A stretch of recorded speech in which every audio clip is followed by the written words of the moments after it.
और एक बड़ी खबर इस वक्त आ रही है जयपुर से, जहां पर नेता प्रतिपक्ष गुलाब चंद कटारिया ने लिखा मुख्यमंत्री को पत्र। ये बड़ी खबर इस वक्त आ रही है। रीट परीक्षा तारीख को बदलने को लेकर यह पत्र लिखा गया है। शिक्षा मंत्री गोविंद सिंह डोटासरा को भी ये खत लिखा है और 25 अप्रैल को दरअसल विविध परीक्षा केंद्रों पर प्रस्तावित है रीट परीक्षा, इसको लेकर एक खत लिखा है गुलाब चंद कटारिया ने। विष्णु शर्मा जी मीडिया संवाददाता इस वक्त फोन लाइन पर है। विष्णु, क्या कुछ उस पत्र में है, ये बात जरूर बताइए। बिल्कुल, जो पत्र दो अलग अलग पत्र लिखे हैं नेता प्रतिपक्ष गुलाब चंद कटारिया ने। पहला पत्र मुख्यमंत्री अशोक गहलोत को लिखा है।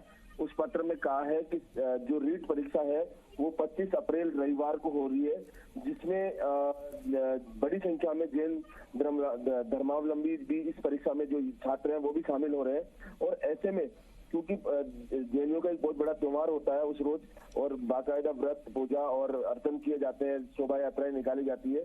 ऐसे में ये परीक्षा को जो तारीख है 25 अप्रैल को उसको निरस्त किया जाए। इसी तरह का कुछ मजमून लिखते हुए जो शिक्षा मंत्री है गोविंद सिंह डोटासरा, उनको भी नेता प्रतिपक्ष गुलाब चंद कटारिया ने पत्र लिखकर तारीख बदलने की मांग की है। अब देखना यह है कि गुलाब चंद कटारिया की बात को महत्व देते हुए या जो जैन श्रावक श्राविकाएं जो स्टूडेंट है उनकी स्थिति को देखते हुए सरकार इस पर क्या निर्णय लेती है, देखने वाली बात होगी। जी बिल्कुल सही आपने कहा कि क्या फैसला लेती है, लेकिन गुलाब चंद कटारिया ने पत्र लिखा है और परीक्षा को लेकर साफ तौर पर सरकार से उन्होंने तारीख को बदलने को लेकर पत्र के जरिए आग्रह किया है।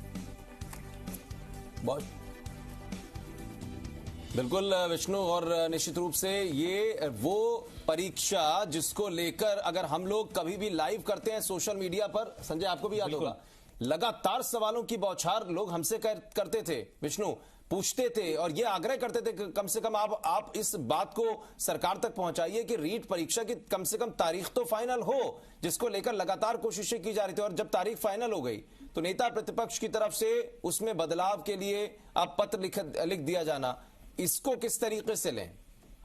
बिल्कुल, एक बहुत बड़ी परीक्षा है जो अभ्यर्थी हैं जो वर्षों से नौकरी का सपना संजोए हुए हैं उनके लिए, और ये लगातार मांग चल रही आ रही है कुछ सालों से कि साहब रीट परीक्षा का आयोजन होना चाहिए।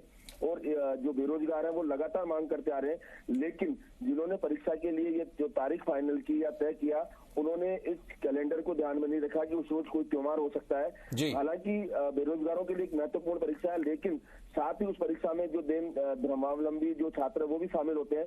ऐसे में जो भी परीक्षा का आयोजन है उसको देखना चाहिए था कि वो तारीख फाइनल करे, क्योंकि अमूमन ये देखा जाता है जब भी कोई परीक्षा की तारीख तय की जाती है तो उसमें सभी प्रकार के जो अपेक्षाएं आवश्यकताएं वो सब देखी जाती है। चलिए, बिल्कुल देखना होगा विष्णु कि आखिर इस पूरे मामले को देखते हुए और जो विषय उठाने की कोशिश गुलाब चंद कटारिया ने अपने पत्र के जरिए की है, इस पर क्या कोई रिएक्शन या क्या किसी भी तरीके का कोई ऐसा कोई प्रतिक्रिया सरकार की तरफ से आती है।